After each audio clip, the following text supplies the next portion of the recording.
In the majority of Fire Emblem games, cavalry units are kind of the bee's knees.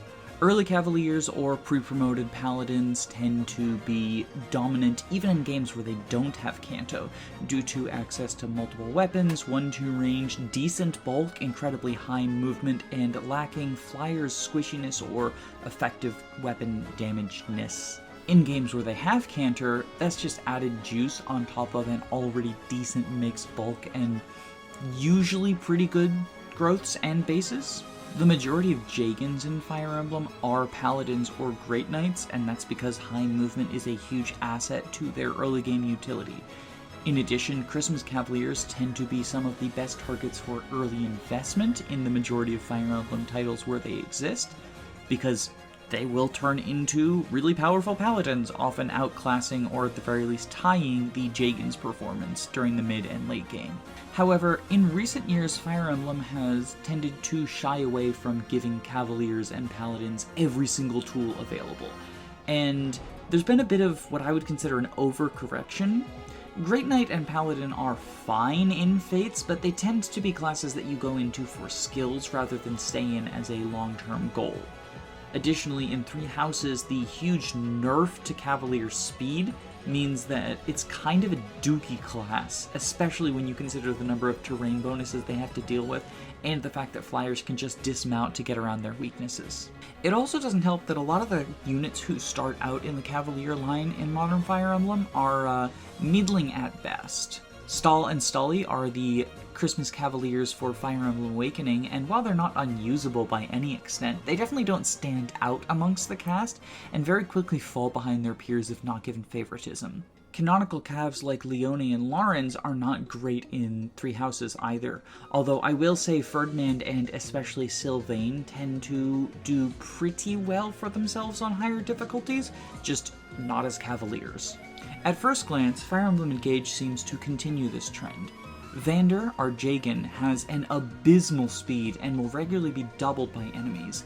Despite having unique class, Alfred is basically an unpromoted Cavalier as well, and his stats are not super desirable. Amber joins in Chapter 8, and it seems to be the same story as Alfred. He has terrible speed, and tends to perform poorly on his join map, so why would I bother fielding him when I can just bench him instead? The only Cavalier who really impresses out of the box is Marin. She has phenomenal bases and can perform incredibly well throughout the entirety of the game from her join point without any investment, although of course she benefits from some favoritism as well. Notably, since Wolf Knight is not a traditional promotion to Cavalier, a lot of people probably don't even think of her as a Cav, at least on first glance.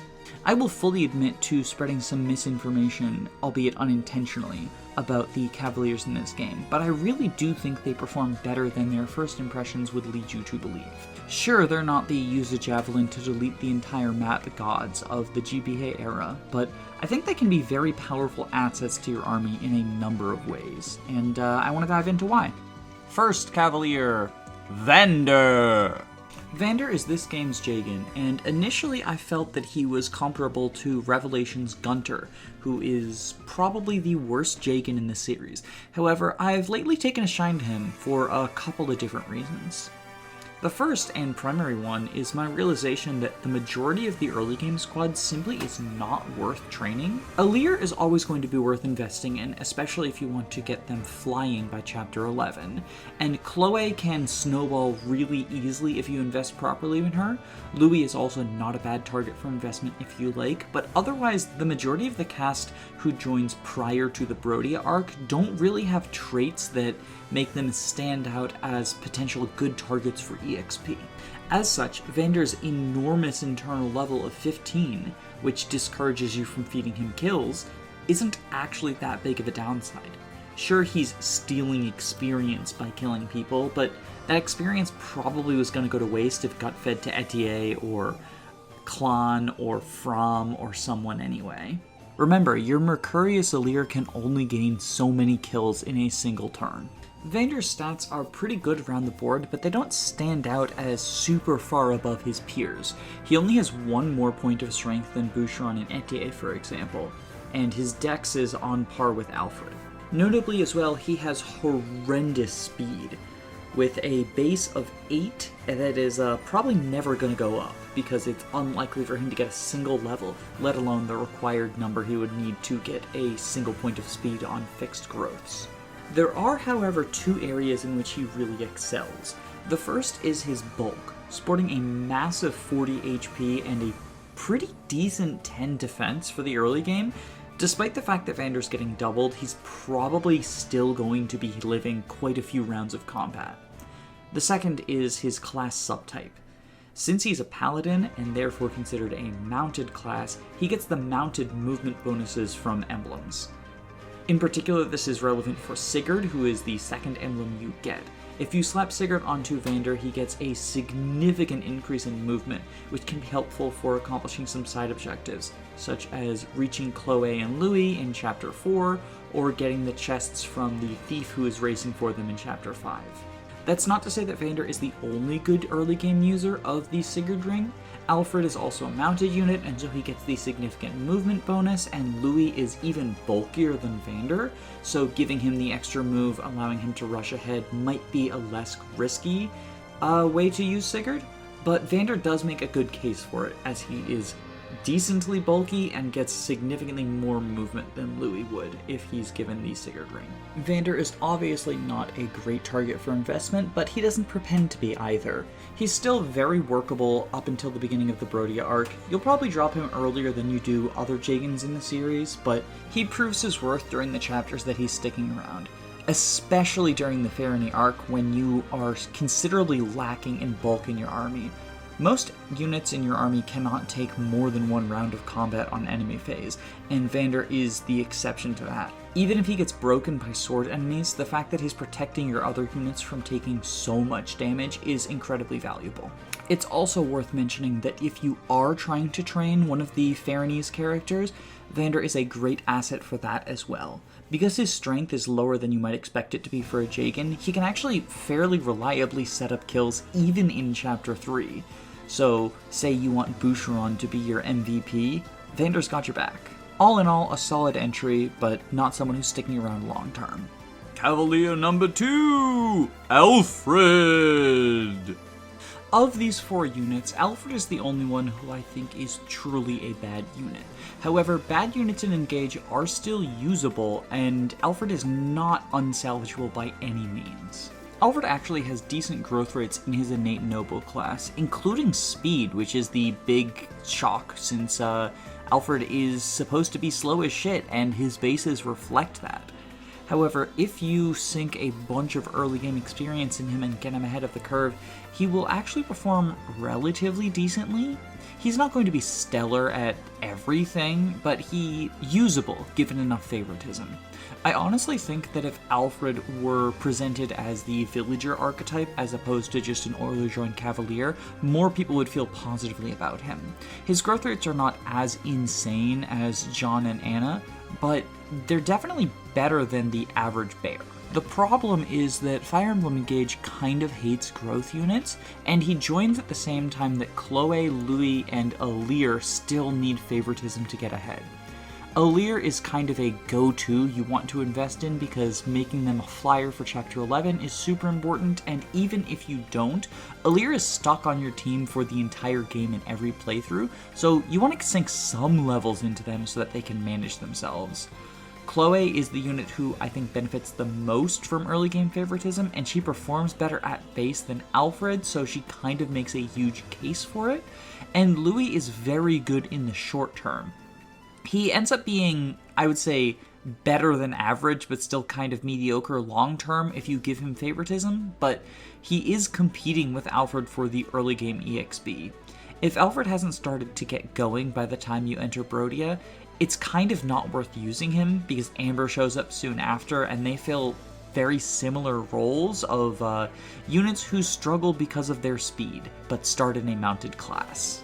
In addition to competing with units who are better targets for investment, Alfred is also competing with Vander, who is a better unit at base at doing everything that Alfred wants to do. The one niche that Alfred has is that in Chapter 3 and the beginning of Chapter 4, he is your only way of breaking sword units. since he has exclusive access to lances. However, Chloe and Louis join in a separate part of the map on Chapter 4, and both of them are lance users. Poor Alfred really would have benefited from being a sword user, because then he could help break axe units, which Alir and Saline have a monopoly on, and sometimes you'd rather have Saline attack from range with magic. But as a lance user, he's competing with the most units in the early game for break access, so he doesn't even have that niche.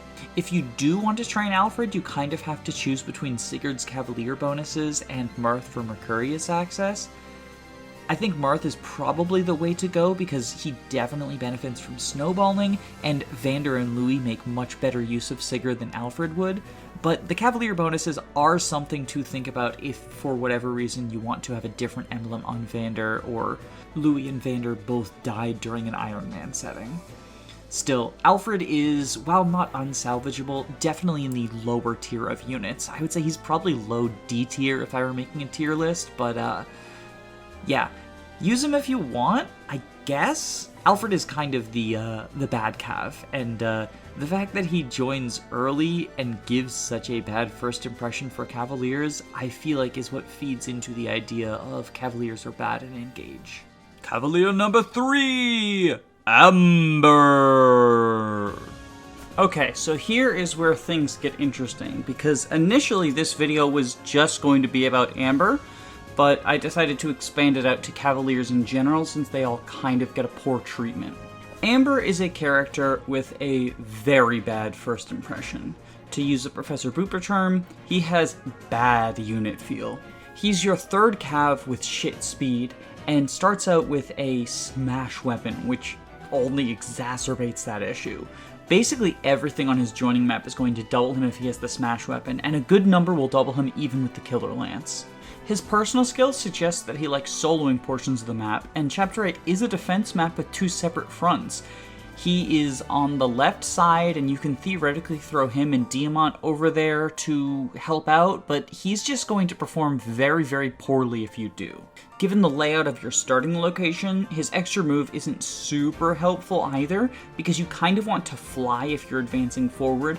Otherwise, you'd rather just hold the line with various units blocking the 2 choke points. And of course, if you're trying to block the choke points, Amber's not really good for that either because everyone's going to double him. He also joins late enough that he's not going to automatically get a deployment slot in Chapter 9 when you have the option to undeploy him. I think most people, myself included, decided to unemploy him almost immediately. I would argue, however, that that is a mistake. While he's definitely not the best unit in the game, Amber is, in my opinion, one of the stronger units. He just requires some investment.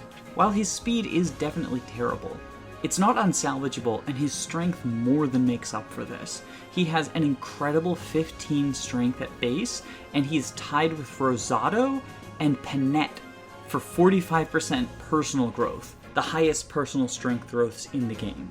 Because he joins in Chapter 8, he also has early access to the skills from the first 6 emblems, meaning he can inherit a couple of very powerful things, such as Canter, Vantage, or Momentum. With all of these things in mind, I feel like there's 3 main ways you would want to use Amber.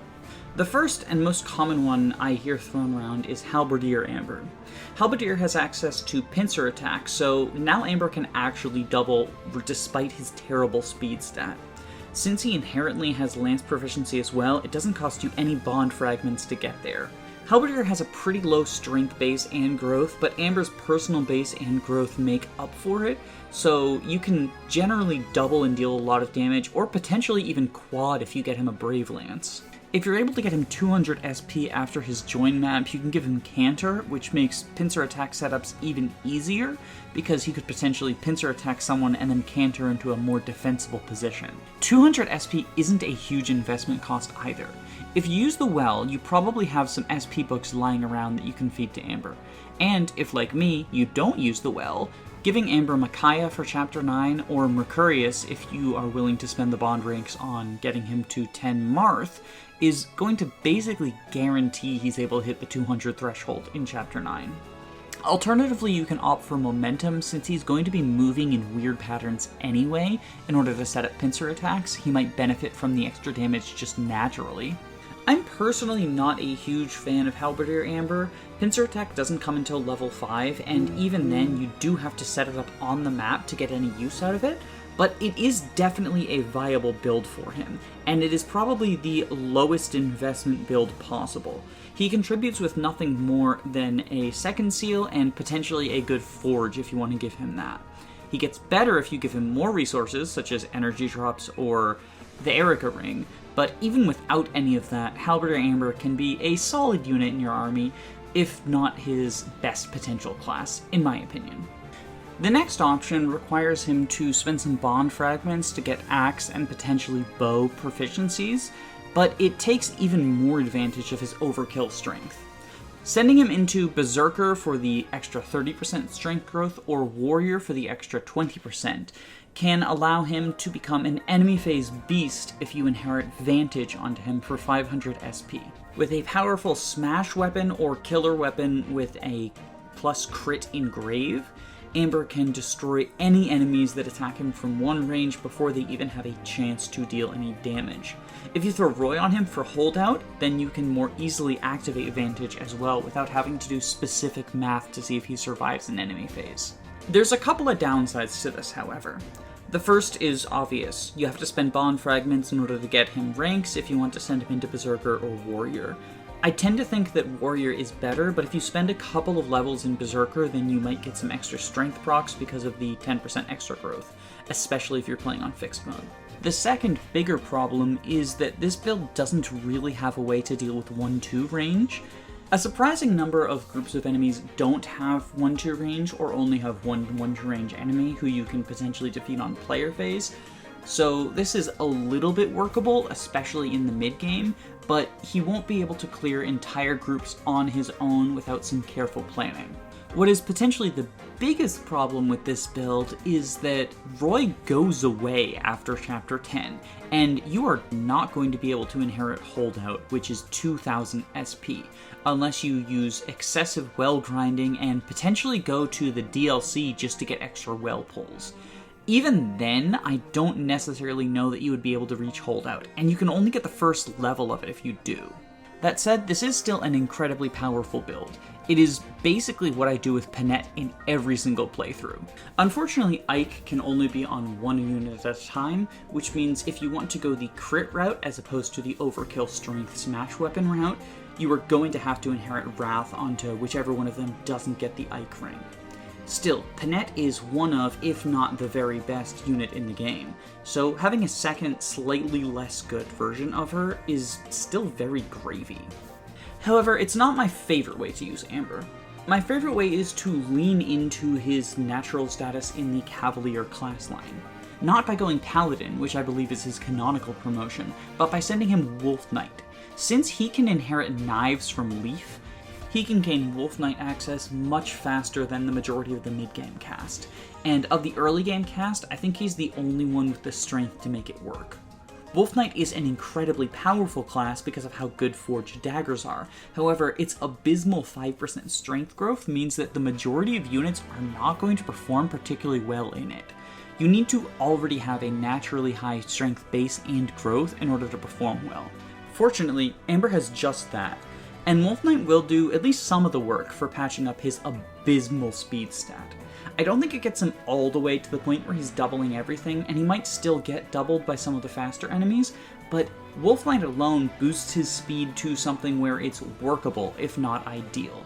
However, if you really want Amber to reach his full potential in Wolf Knight, you have to give him Lyn.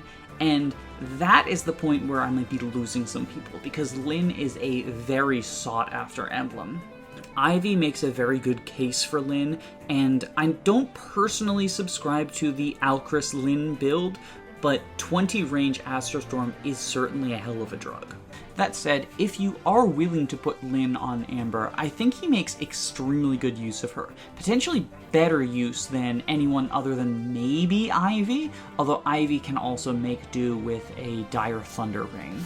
Lyn plus Wolf Knight pushes Amber from the point where he is one of the worst speeded units to the point where he is frequently triggering Alacrity on people, which is kind of absurd. If you're unwilling to commit Lyn to Amber, you can potentially inherit Speed Plus and give him something like Lucina, who also boosts speed with emblem bonuses. Lucina's also pretty good on Wolf Knights in general because chain attacks with daggers still apply poison.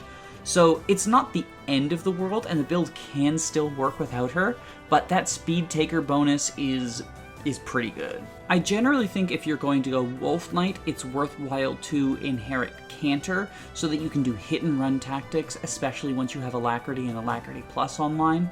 A Forged Steel Dagger will allow Amber to one-round the majority of enemies in the game, other than maybe some Armor Knights, and he doesn't even need an engraving to do it, so that frees it up for some of your other units to use. Overall, I definitely think Amber is one of the more slept-on units, but I completely understand why. He has terrible unit feel to start out, although I would argue that with proper investment, he becomes a force to be reckoned with and has one of the best unit feels of the game.